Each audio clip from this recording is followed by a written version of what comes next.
If you've been following along Practical Church Planting recently, you know that Brian and I have talked about how, If you have been following along Practical Church Planting recently, you know that Brian and I have talked about how New City Church has recently started Thursday night services. And so today on Practical Church Planting, we're going to share with you 5 reflections on Thursday night services.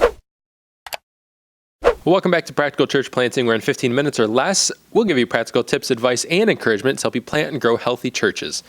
My name is Brian Androsian. Joining me here to my left is Dylan Dodson. And today we're going to give you 5 reflections on Thursday night services. So if you've been listening recently, you probably heard us mention that we did Thursday night services. And you're probably dying to know how it went.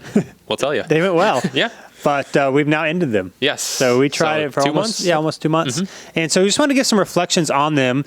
We did it because we have 2 services on Sunday morning and space was tight.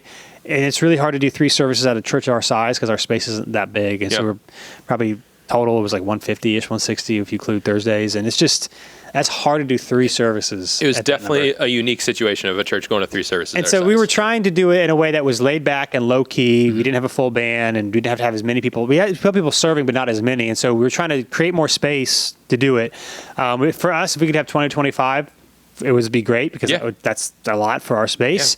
Yeah. And we had a few weeks like that, but then a few weeks not. The last couple of weeks it was pretty low. And so we decided it just wasn't totally doable. Yep. But we tried it, and we're glad we did. We even pitched it as, hey, we're just going to try this thing. So it's not like we said, hey, there was like this big launch process, and it's like, hey, we're just trying to make more space. And our people get it as we're looking for a bigger space. So here's some thoughts on our little experiment. Yeah. First one is this, that I am glad we try it, and I would do it again. Ooh. So you know, people are like, how did it go? Whatever. Other pastors have asked me, and I'm like, I think there's a great potential there, and it's really, as we'll talk about, I think there's ways to do it well. For us, it's just the size of our church. There wasn't a lot of people to pull from to begin with. In order to make it happen, if you take away the people that were serving and the staff that was here to make it happen, there was really only a handful of people that were coming just to support it, but didn't necessarily have to come on Thursday. It wasn't enough people to like make it work all the time and effort it was.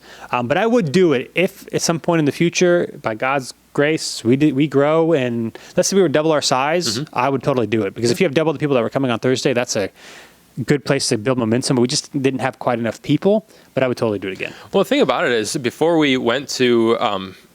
decided to pull the trigger and add a 3rd service, we were at capacity, both services on Sundays. So we're at the point where we're kind of at the point where it's either going to work or it's not. Well, obviously those are 2 options, but we knew it was a possibility that it wouldn't work, but it was like, there's no other option other than to try. And maybe it won't work, but we at least have to give it a shot, because if not, we'd still be, here we are 2 months later, we'd still be saying every week, should we add a 3rd service? Like it was inevitable that we at least had to see if it would turn out. Yeah. So totally would do it again. Yeah. Just, we would probably need more people. Number 2, reflections is that it needs to be given the same amount of effort as a Sunday service. Now for us, it was more laid back. So we didn't have a full band. We didn't have as many serving positions. We didn't have kids ministry, that was the plan because again, we can't do 3 services with all of that. Yep. So I had in my mind that it's going to be laid back, which it was, but it still needed, I think, a little bit more focus than I realized going into it. Like you still need to do run through, which we were doing, and we were not always having people, like production people, here on time because we weren't like thinking through it about it enough, or making sure that the serving positions were scheduled out well in advance. Now for us, part of the reason why we weren't as on top of it was because we were a little concerned of like scheduling all these positions and nobody showing up because of the size of our church trying to add a 3rd service. So in the future, when we do it, if we're larger, we'd have to be a little bit more dedicated than we were to making sure, because we run through our services, before we do them, like everything is good, the positions are good, everyone's going to show up on time. It takes more effort than I just kind of thought originally, like the staff could just pull it off, but we really need we need a couple more people consistently, which was hard for us to do. And so it needs to be given the same amount of effort, even though it is more of a laid back, at least for us, laid back service. Yeah, I think we've had different times where we've done sort of laid back type services before, kind of semi-regular. Like we do worship nights every so often, which are more laid back. And we do different things that are not necessarily the, as formal or whatever as a Sunday service. So maybe, just kind of reflecting, since that's what we're doing. Now that it's done, I think maybe some of it was being that we've kind of used that as term or way to describe times where it's really not as serious as a Sunday service, that maybe that was communicated as well in this case. But either way, I think it's the kind of thing where we did it and learned. Yeah. But yeah, I agree. It's you're not gonna have the same. I would say, and I think you agree. I mean, we're not gonna have the same amount of people serving regardless. Right. I think even at no matter what size we are, I think that's going to be true. And to not burn people out by trying to force that, but to still make it more of a, it's still what we're doing on Sundays, just a little bit smaller kind of thing. So again, it just takes effort. And I think, like you were saying, some of those, the one-off events we do every once in a while, you can kind of get away with that more than a weekly service that you're doing every week. Just needs to be a little bit more prepared. Number 3, just personally, when it comes to preaching, people ask about that. Preaching Thursday makes Saturday more relaxing. So actually having preached, like knowing what you're going to preach, but actually having preached it is 2 different things. Mm-hmm. And so actually having preached, even though I was already, for my prep routine, done on Thursdays, like I'm pretty much done anyway, it was still nice to have actually preached it, because on Saturdays, I'm like, I didn't really think about it because I kind of knew how it was going to go. Yeah. Which was really nice. Yeah. I didn't get the pleasure. So I was so looking forward to it, but I didn't. But this past week, when we're recording this past week, one of the other guys here named Joe preached.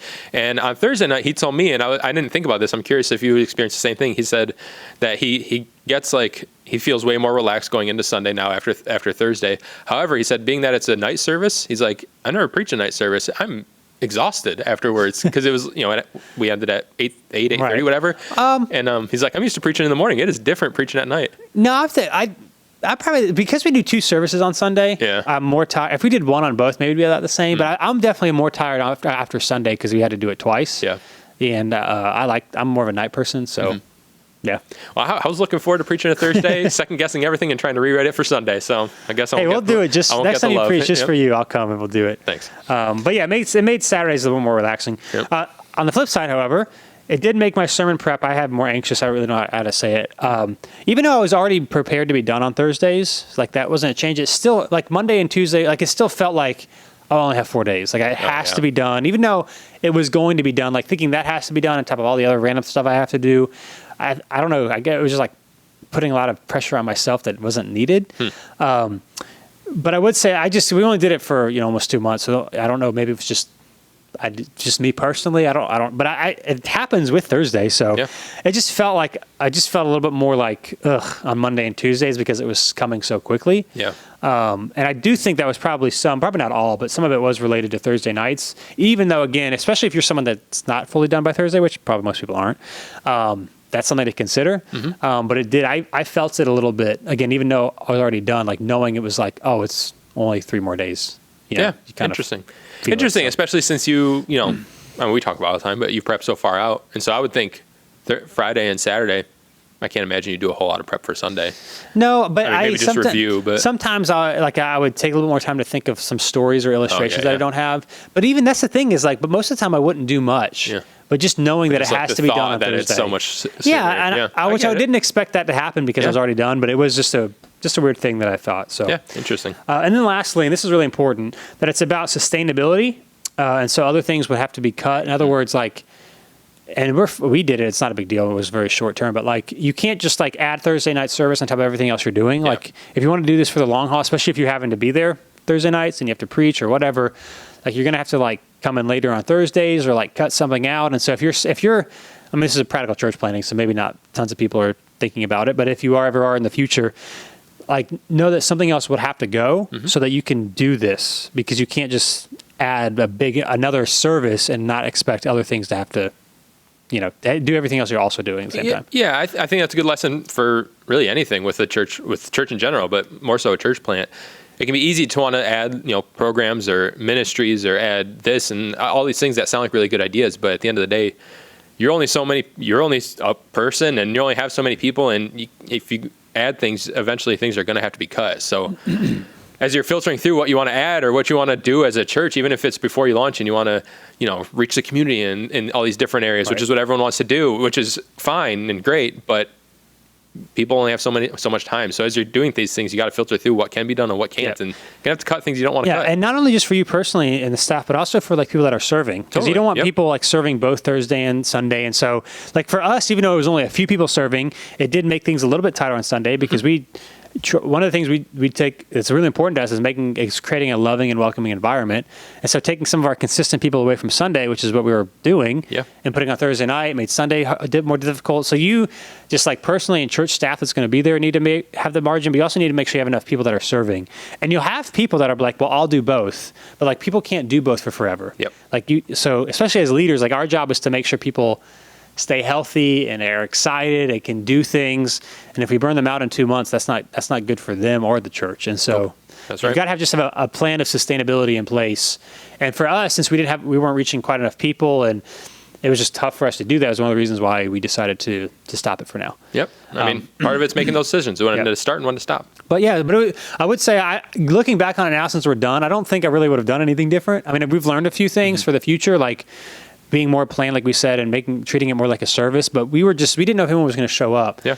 And we had a few people that were coming last minute to serve because we didn't have anybody. And then they were also like playing in the band on Sunday. Right. And then not many people showed up. And so you don't feel like you're wasting their time. It just was a lot. And so I would say this though, if you're considering it, I would definitely be at 2 services on Sunday before you try it. Oh yeah, for sure. One person was at one service, and they reached out to me like when we shared on Facebook we were going to 2 services. He's like, yeah, we're considering going to Thursday. And now that we've tried it, I'm like, I would just make sure there's momentum in what you're going on Thursday, because it's not the same thing as having 2 services on one day. It's different. Yep. People can't come to both things. So I would make sure you're solid on a Sunday morning at 2 services before I would try a Thursday.